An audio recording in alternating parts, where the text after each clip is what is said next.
Bye. Okay, magandang morning. Ito sa araw na to na ulan. Kaya hindi tayo naka-mic, no? So hindi tayo naka-mic, kaya medyo sisigaw tayo ulit. May nag-comment sa akin dun sa ano daw. Ang problema kasi natin dito, how visible yung pedestrian crossing. Tingnan nyo, diba? Ilan yan, nakikita ninyo.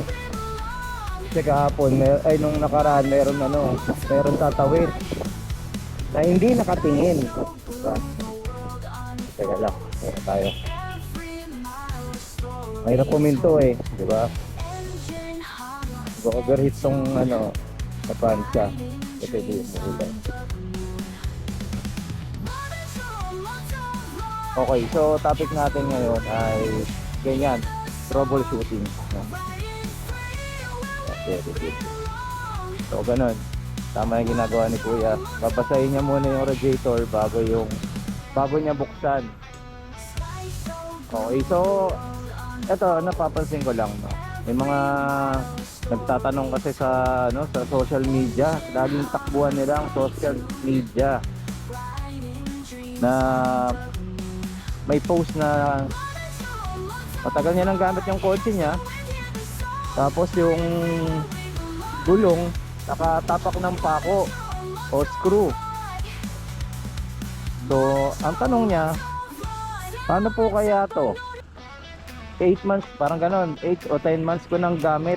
So, ngayon ko lang na-encounter to. Guys, pag nabutas ang gulong o pag natusok ang gulong, ang pinupuntahan po, vulcanizing. No? Siguro ang mas magandang itanong sa social media, saan may malapit na vulcanizing shop dito sa area na to, di ba? Pero itatanong mo kung ano yung gagawin. Tingin nyo, kahit AI di ka kayang tulungan nun eh. So, ang screw na tumusok, no, at hindi pa sumisingaw, pwede niya pa po siyang dalhin, i-drive papunta po dun sa vulcanizing. At kung wala po kayong makitang vulcanizing shop, baka punta kayo sa mga gasoline station para makapagpahangin kayo ng gulong. Parang yung tricycle. Check. Okay, go. Okay. So, yun lang po, no? Kasi isa sa basic, po yun eh, troubleshooting. So, hindi naman po pwedeng tulungan kayo ng AI, no? Kaya yun po yung, ewan ko po, iba po kasi talaga yung, naging marunong ka sa, sa pagtalikot din, Kaya anyways, dahil po sa ganyan naman po, at salamat po, no? Dahil nakakagawa tayo ng content na katulad nito. Ayun, so shoot lang tayo, guys. So isa rin po yan sa mga etiquette po sa kalsada. Hindi porket po kayo po ay naglalakad o hindi po kayo susunod sa batas. May batas trapiko pa rin po tayong sinusunod kung saan po ang tamang tawiran. At syempre yung mga etiquette or yung syempre tingin ka pa rin sa kanan, kaliwa, diba? Kaliwat kanan. Dahil tayo ay nasa right hand drive nasa left hand tayo. So, wait lang. So, ang ibig sabihin, ang sasakyan most likely nasa kanan, no? So, sa bawat tawid nyo, kaliwa muna tingin lagi, no? Hanggat maaari. Kaya lang po kasi maraming mga nag-o-overtake na, nagka-counterflow, kaya po tayo nagkakaroon ng aksidente. So, siyempre, ang expected mo sa pagtawid mo, sa kanan na yung yung sasakyan na titignan mo pag nakakatawid ka na sa kalahati, diba? So yun yung marami nagka-counterflow, kaya nagkakaroon ng aksidente. Okay, so sana po malinaw yung audio natin dahil hindi po tayo naka-mic, no? Pero dahil tahimik yung ginagamit nating sasakyan, ayun lang, mahangin pala. So, dahil tahimik yung sasakyan natin, at least naririnig po ninyo, no? So anyways, ito po, medyo magiging mahangin na po yung takbo natin dahil medyo tutulinan na natin ng konti. Konti lang naman.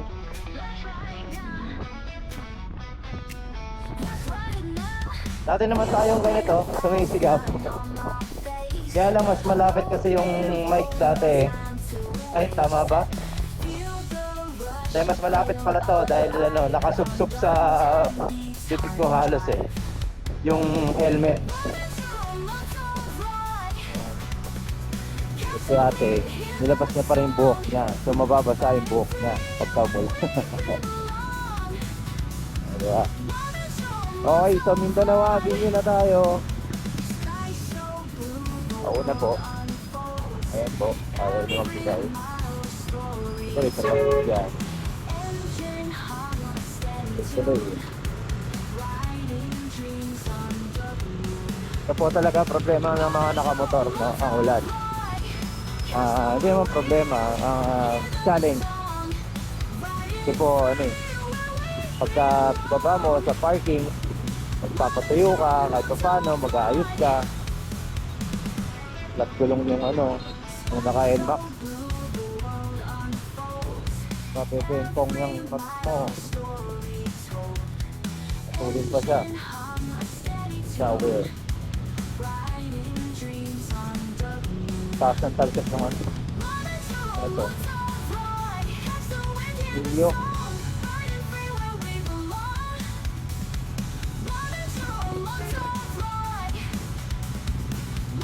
Kaya dito talaga nagkakaroon ng ano eh, slow moving dito eh.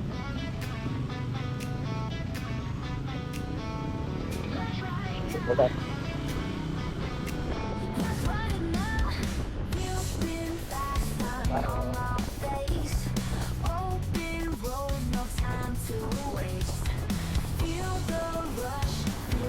Yung may nagko-comment pa sa atin. Pinalakad ko lang daw pa yung lisensya ko dahil sa pedestrian na yan. Samantalang siya mukhang pinagawa lang yung Facebook niya sa apo niya dahil 3 lang yung friends niya.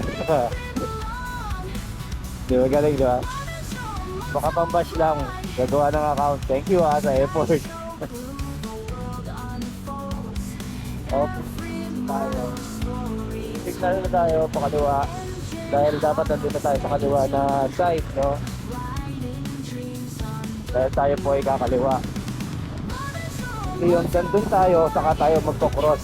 Ang laking abala nun sa iba, no? Para hintuan ka. Dahil maling-mali.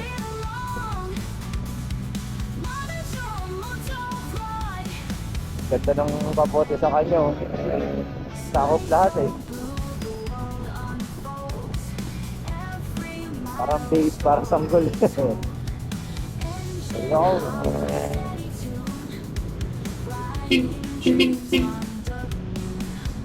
Pala sa ano, sa Vermosa po tayo itong weekends, guys. Next tayo dyan.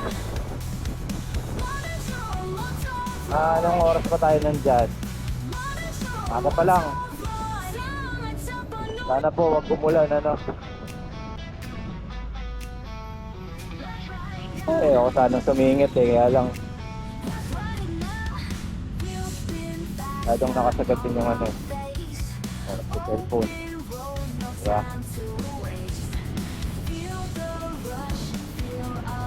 Ito, approaching Congressional, pakaliwa tayo pa Visayas Avenue. Ayan, sobra naman ang distansya mo, amigo. Okay, so since nakakaliwa na tayo, ito na lang po natin tatapusin ang video na to for today.